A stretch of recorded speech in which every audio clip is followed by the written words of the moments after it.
오늘 제목은 나는 하나님 나라 회사원입니다.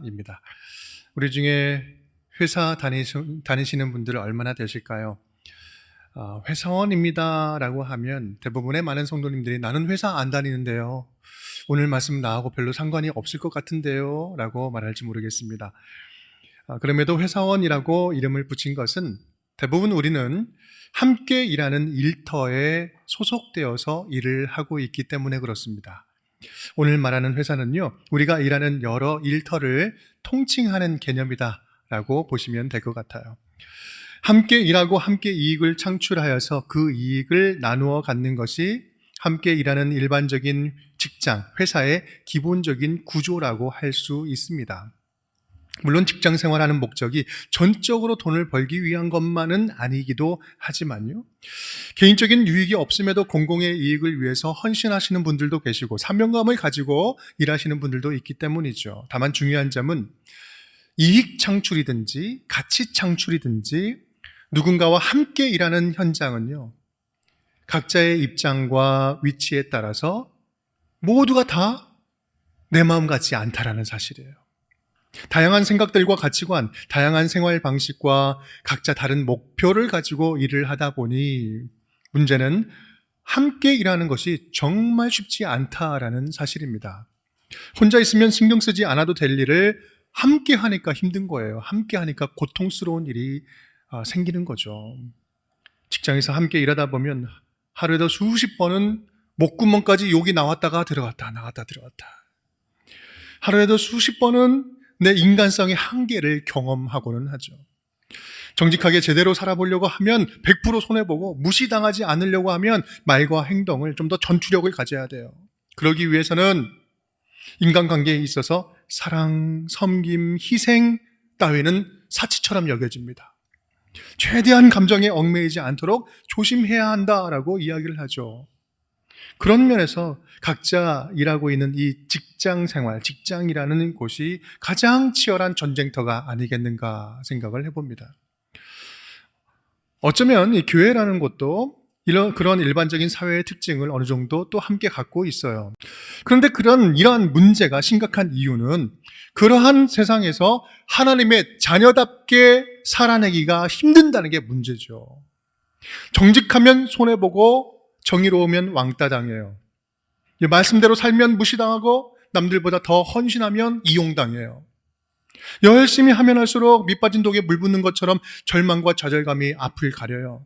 이러한 어려움을 당하면서까지 하나님의 자녀로 살아가는 것, 이거 정말 너무 솔직하게 너무 힘들다는 거죠. 그래서 말씀에 순종하는 삶을 포기하게 되는 것, 이것이 가장 큰 문제죠. 저는 말씀을 준비하면서 직업 설교 시리즈가, 물론 각종 직업을 통해서 크리스찬의 정체성을 살펴보는 것이 참 중요하다, 그 의미 있는 일이겠다 생각을 하면서도 또한 동시에 대부분의 직장인들이 정글 같은 이러한 세상의 조직 속에서 하루하루 하나님의 자녀로 살아갈 힘과 지혜를 얻는 것이 정말 실제로 필요한 것이구나 라는 생각을 하게 되었습니다. 그런 면에서 오늘 말씀은 지금 다양한 곳에서 다양하게 일하고 계신 모든 분들에게 해당되는 말씀이 될 수 있을 것 같습니다. 오늘 말씀을 통해서 지금 다니고 있는 직장이 되었든 단기 아르바이트가 되었든 학교가 되었든 지금 몸담고 있는 그 일터 안에서, 조직 안에서 하나님의 자녀로 당당하게 살아낼 수 있는 지혜로 충만하고 말씀의 힘을 얻는 복된 시간 될 수 있기를 주님의 이름으로 축복합니다. 그렇다면 이제 좀 본격적으로 본론으로 들어가 보도록 하겠습니다. 저와 여러분이 지금 몸담고 있는 공동체, 즉 회사면 회사, 교회면 교회, 조직이면 조직, 우리가 어딘가에 소속된 한 사람의 일원으로서, 그렇다면 우리는 어떻게 하나님의 자녀답게 살아낼 수 있을까? 실제적인 방법에는 어떤 것이 있을까요? 신약 성경에서 가장 대표적으로 손꼽히는 세속적인 도시가 있습니다. 그것은 바로 고린도라고 하는 도시였어요. 2000년 전 성경시대에 수많은 세속 도시들이 있었지만 특히 고린도는요 더 유별났어요. 물질적인 가치와 풍요로움이 온 도시를 가득 채우고 있었기 때문에 그렇습니다. 바울이 방문할 당시, 그 당시에 고린도라는 도시는요 로마로부터 자유도시의 지위를 얻어서 상업과 무역업이 굉장히 발전했던 도시였어요. 당시 그곳은 선박을 만드는 굉장히 그 희귀한 기술도 소유하고 있어서 해상무역의 중심지가 되었습니다. 그로 인해서 부유함이 최고조에 달하 있었죠. 기록에 보면 이런 말이 있었다고 해요. 고린도 개가 고린도 돈을 물고 돌아다닌다. 그 정도로 돈이, 풍요로움이, 물질이 아주 팽배했던 거, 향락도시였다라는 거죠. 종교적으로는 어땠을까? 고린도의 주신이었던 아프로디테를 섬기는 제단이 있었는데 거기에서 몸파는 그 이교도 성직자만 1000명이 넘었다고 그래요. 성적인 문란함에 있어서는 둘째가라 하면 서러운 곳이었는데 헬라어로 코린티아 조마이라고 하는 단어가 있는데 이 단어의 뜻은 매춘 행위를 하다라는 뜻이에요. 얼마나 심했으면 코린티아 조마이, 그 이름이 들어간 그 이름이 고유명사가 됐겠습니까? 돈이면 다 되고 다 할 수 있는, 물질적인 힘으로 세상을 지배할 수 있는 곳. 그러니 얼마나 사람 사이에서 이런 세속적인 문제들이 얼마나 많이 일어났을까. 이런 상황에 대해서 고린도 전후서는요, 그때 당시의 문제들을 좀 잘 보여줍니다. 그들 안에는 당파와 파벌 싸움이 대단했어요. 내가 속한 파벌이 무조건 이겨야 된다. 그러기 위해서는 옳고 그른 것은 두 번째 문제예요. 그건 상관없어요. 내가 무조건 이기는 게 중요한 거죠. 내가 최고가 되는데 방해되는 것은 다 적이다. 그러니 해결되지 않는 모든 갈등의 문제들을 어떻게 합니까? 세상의 법정으로 가서 소송을 다 걸어요. 그래서 어떻게든 이기려고 하는 거죠. 이기기 위해서는 이기고 나서 관계가 파탄되는 것은 상관없어요. 각자의 은사를 비교하면서 또 열심히 싸워요. 내가 더 높은, 더 좋은 은사를 가지고 있다고, 더 뛰어난 은사를 가지고 있다고 자랑합니다. 그러면서 서로 우월을 정하고 서로 상처를 주고받아요. 그들에게는 이미 십자가에서 피값으로 치러주신 예수 그리스도의 십자가 복음, 부활의 복음, 내가 죽어야 하나님 나라가 온전히 살아날 수 있는 그런 부활의 복음이 없어요. 이러한 사회 속에서 하나님의 자녀로 살아내기가 쉬웠을까요? 복음을 드러내기가 쉬웠을까? 지금 여러분이 다니고 있는 직장이 거기가 어디가 되었든지 지금 일하고 있는 그 현장이 도저히 하나님의 자녀답게 살아내기 힘든 영적인 불모지라고 생각이 드십니까? 그런데 여러분 생각해 보십시오. 꼭 기억해 보십시오. 2000년 전 고린도가 그랬어요. 아니, 더하면 더했지 덜하지는 않았습니다. 그렇다면 그런 현장에 있던 바울에게 하나님은 뭐라고 말씀하셨을까? 오늘 본문의 배경은 사도 바울이 2차 전도 여행 때 고린도에 머물러 있을 때의 일입니다. 마게도냐인의 환상을 보고 아시아로 가던 길을 돌려서 유럽으로 넘어가죠. 거기서 첫 번째 만난 도시가 빌립보였어요. 빌립보에서 데살로니가, 또 데살로니가에서 베레아에서 아덴, 그리고 아덴을 거쳐서 저 밑에 있는 고린도까지 유대인을 피해서 도망오게 됩니다. 바울은 그 고린도에 들어가서 고린도 사회에 깊숙이 들어가서 한 명의 고린도인의 구성원이 되어서 삽니다. 그리고 그곳에서 1년 6개월을 머물게 되죠. 바울은 그곳에서 평생의 동역자, 유명한 위대한 동역자들이죠. 브리스길라와 아굴라 부부를 만나게 됩니다. 그런데 여기서 우리가 주목할 내용은 그들과 어떻게 지냅니까? 잘 지내죠. 잘 지내는 게 중요한 게 아니라 어떻게 지내요? 같은 일을 하면서 지내죠. 사도행전 18장 3절 4절, 생업이 같음으로 함께 살며 일을 하니 그 생업은 천막을 만드는 것이더라. 안식일마다 바울이 회당에서 강론하고 유대인과 헬라인을 권면하니라. 바울은 그들과 생업이 같았다라고 이야기하는데 천막 만드는 직업으로 돈을 벌면서 복음을 전합니다. 여기서 그냥 단순하게 직업, 하는 일 이렇게 이야기하지 않고 생업이라고 이야기한 표현은요, 단순한 직업이 아니라 생계를 위해서 돈을 벌지 않으면 생존이 불가능했던 그 재정적인 그 당시의 형편을 말해주고 있는 거예요. 당시 고린도는 로마군이 주둔하기도 했고 유동 인구가 굉장히 많아서 천막이 굉장히 수요가 좋았어요. 그 천막 사업이 번성했는데 바울은 그들과 함께 고린도 도시 한복판에서 생활전선에 뛰어들어서 치열하게 삶을 살아냈다라는 말씀이에요. 여러분, 우리는 오해하면 안 됩니다. 바울이 전도 여행하면서 복음을 전했다고 해서 지금의 목사들처럼 저처럼 뭐 안정적인 이 교회당에서 예배당에서 회당 같은 곳에서 설교를 했다는 말이 아니에요. 안식일에는 회당에서 복음을 전하고 주중에는 일터에서 삶의 현장에서 지금 일하는 그곳에서 복음을 드러내고 복음을 전하면서 살았다는 거죠. 바울은 고린도라는 당시 최고의 세속적인 도시, 물질적인 가치가 만연한 헬라 도시 문화의 틈바구니 속에서 함께 먹고 함께 자고 함께 일하면서 복음을 전했습니다. 그런데 여러분 생각해 보세요. 그것은 눈만 뜨면 개가 돈을 물고 다닐 정도로 풍요로운 곳.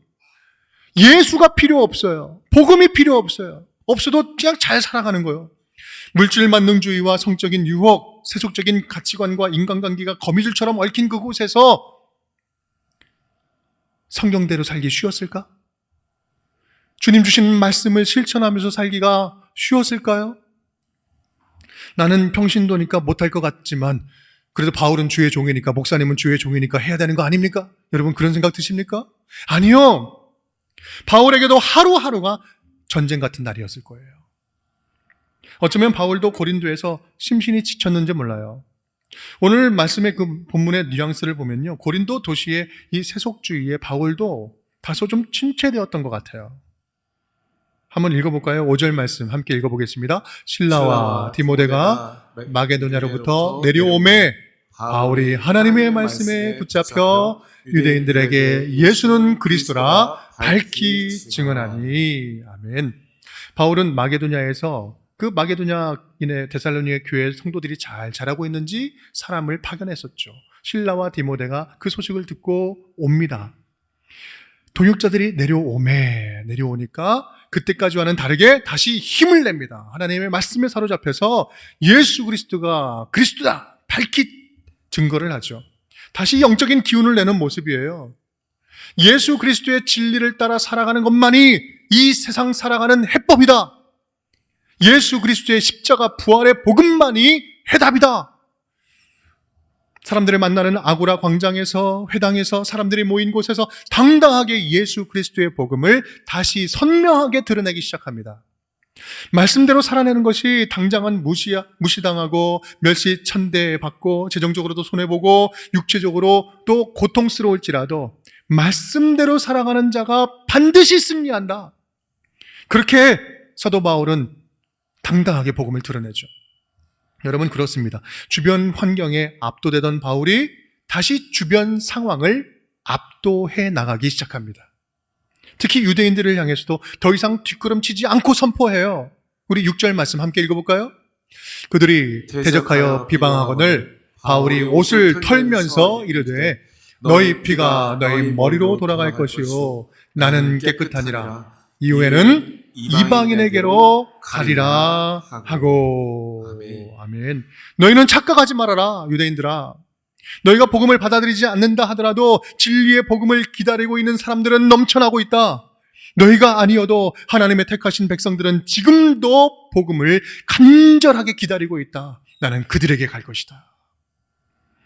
그때 주님께서 밤에 환상 중에 나타나서 말씀을 주십니다. 오늘 본문의 클라이맥스예요. 함께 읽어볼까요? 밤에 주께서 환상 가운데 바울에게 말씀하시되 두려워하지 말며 침묵하지 말고 말하라.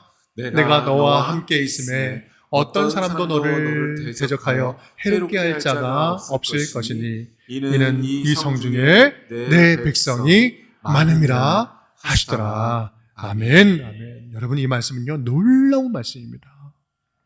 너는 침묵하지 말고 말하라.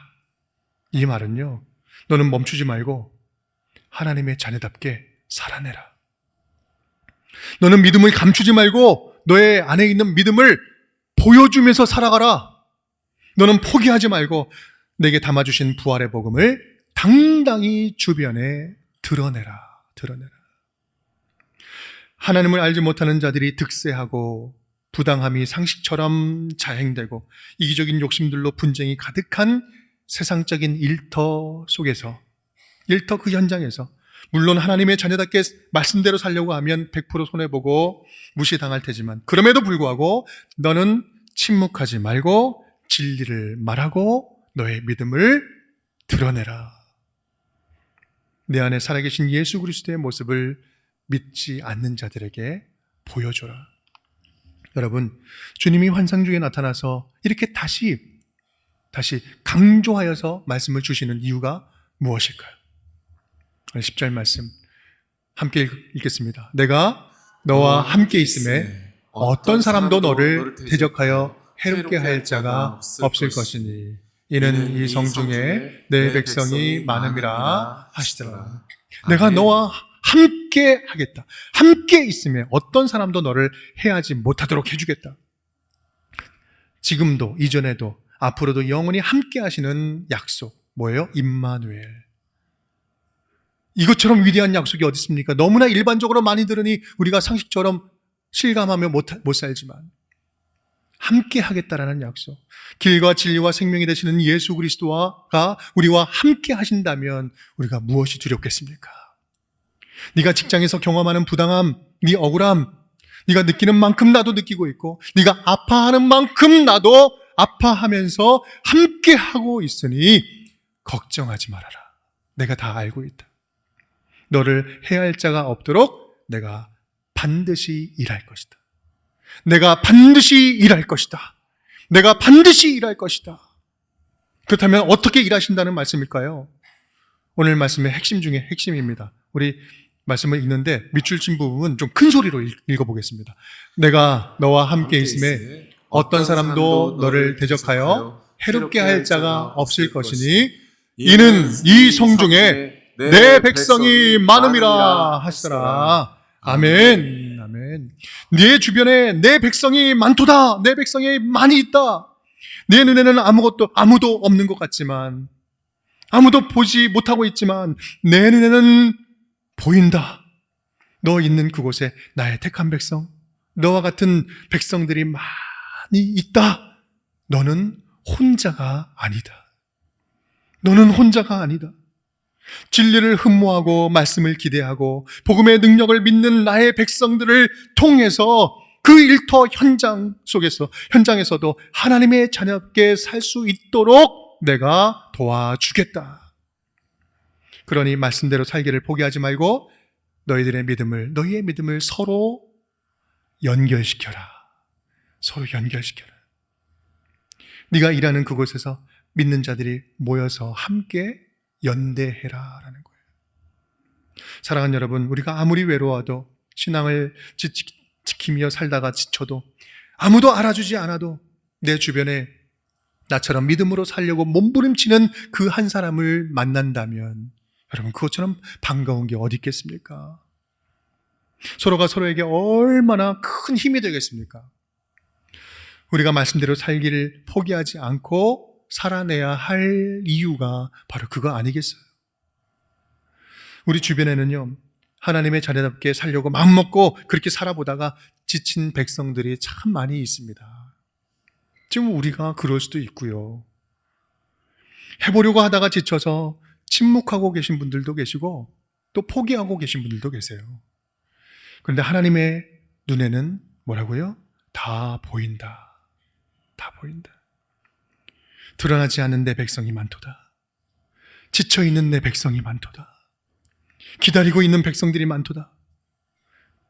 아직 믿지는 않지만 내가 택한 구원할 예비된 백성들이 네 주변에 많도다. 그런 분들이 서로를 통해서 희망을 보기 위해서라도 우리의 믿음을 감추지 않아야 되는 거 아니겠습니까?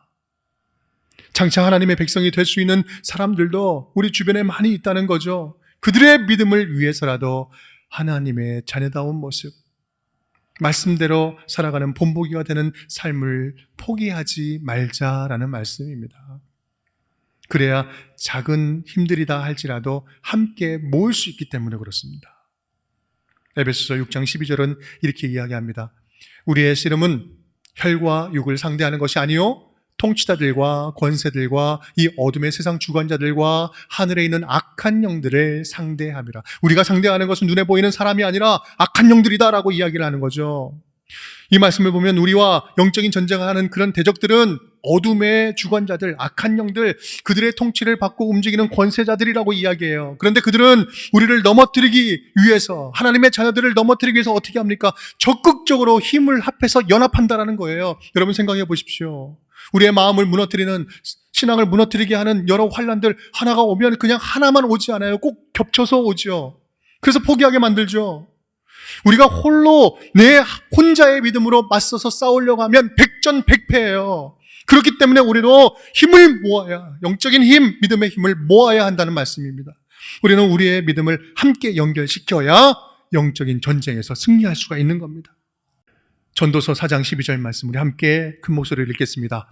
한 사람이면 패가 없거니와 두 사람이면 맞설 수 있나니 세 겹줄은 쉽게 끊어지지 아니하느니라. 아멘, 아멘, 아멘. 여러분, 오늘 하나님이 주신 이 위로의 말씀은요, 생각보다 강력한 말씀입니다. 이 성중에 내 백성이 많다. 걱정하지 말아라. 너는 혼자가 아니다. 홀로 힘겹게 믿음을 지키는 자녀들에게 이 말씀처럼 위로가 되는 말씀이 어디 있겠습니까? 실제로 고린도의 바울은요, 거기서 하나님과 하나님의 백성들과 다시 힘을 모으게 됩니다. 브리스길라와 아굴라 부부를 만나게 되면서 동역하면서 연대해요. 믿음의 연대를 합니다. 철이 철을 날카롭게 하듯이 서로 지지해주고 서로 믿음을 세우면서 다음 사역들을 든든하게 견고하게 세워나가게 되죠. 디모데와 실라도 다시 내려와서 연합하게 됩니다. 그리고 고린도에 있던 하나님의 백성들과도 거룩한 연합, 거룩한 믿음의 연대를 이룹니다. 그렇게 그들은 최고의 세속도시 고린도에서 최고의 승리의 삶을 살아냅니다. 사랑하는 여러분, 우리는 하나님 나라의 회사원들입니다. 하나님 나라의 구성원들이에요. 하나님 나라의 동역자들입니다. 우리가 속한 직장에서 믿음으로 살아내기를 포기하지 말고 믿음의 동역자들을 위해서 기도할 수 있기를 바랍니다. 믿음의 동역자와 거룩한 연합, 소중한 만남이 일어나기를 소망하면서 기도할 수 있기를 바랍니다. 직장에서 믿음을 감추려고 하지 말고 자녀다운 삶, 자녀다운 그 삶의 빛을 드러내어서 서로가 서로에게 나 여기 살아있습니다. 나 그리스도를 믿는 정직하게 그래도 살아보려고 하는 내가 여기 있습니다. 서로의 존재를 확인시켜 줬으면 좋겠어요. 그렇게 서로가 서로에게 힘이 되어주면서 일터의 현장, 삶의 현장, 학교의 현장, 그 현장을 하나님 나라로 함께 변화시키고 세워나가는 우리 운정의 모든 식구들 될 수 있기를 간절히 축복합니다. 요즘은 사내에서 많지는 않지만 점심 짜투리 시간에 그 공동체 성경 읽기 하는 그런 기업들도 많이 생기고 있다라고 이야기를 합니다. 조직적인 신우회는 아니더라도 서로의 믿음을 격려하는 만남들이 곳곳마다 조금씩 살아난다면 직장생활하면서 얼마나 큰 힘이 될 수 있겠어요. 여러분들이 그 모임의 씨앗이 되었으면 좋겠습니다. 어떤 형태도 상관없습니다. 일주일에 한 번도 괜찮고요. 한 달에 한 번도 괜찮습니다. 사실 그렇게 모임하면서 서로의 믿음을 힘을 주고받는 것이 실제로 지금 우리 교회들이 하고 있는 거 아닙니까? 실제 우리 교회가 하는 역할들이고요. 또한 저와 여러분들이 일터에서 교회로 살아가는 모습들이 아니겠습니까? 그런 결단과 다짐하는 성도들에게 임마누엘, 내가 너와 함께하고 있으니 너를 해할 자가 없게 하겠다.